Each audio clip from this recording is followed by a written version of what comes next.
আছে। কোন দেশে যাচ্ছিলেন? যাচ্ছিলাম মালয়েশিয়া। মালয়েশিয়া কি কাজে? এটা হচ্ছে ভ্রমণে, আমরা ভ্রমণের জন্য যাচ্ছিলাম। ভ্রমণের জন্য? হ্যাঁ, ঘুরতে যাচ্ছিলাম। কয়জন যাচ্ছেন একসাথে? একসাথে 4 জন যাচ্ছিলাম। 4 জন। খরচ কত এক একজনের? খরচ এটা হচ্ছে এখানে মানে আব্বুরা জানে, এটা খরচের বিষয়ে আমাদের জানা নাই।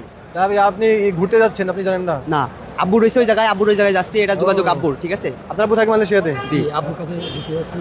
আপনি ঢাকায়? বাড়ি বাসা কোথায় আপনার? আমার বাসা হচ্ছে যশোর।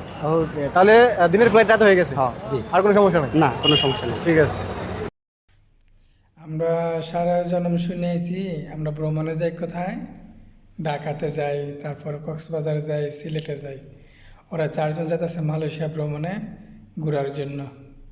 যাক, ভালো কথা, সত্য কথা যদি ভিতরে রাখেন ভালো কথা, তারপরে ঘুরে আসেন। আর যদি কাজের উদ্দেশ্যে গিয়ে যদি মালয়েশিয়া এয়ারপোর্ট থেকে যদি ফেরত আসে যদি বলেন যে আমাদেরকে ফেরত পাঠিয়ে দিচ্ছে, এত টাকা খরচ হচ্ছে, এসে হয়েছে, তখন কিন্তু আর শুনতে ভালো লাগবে না।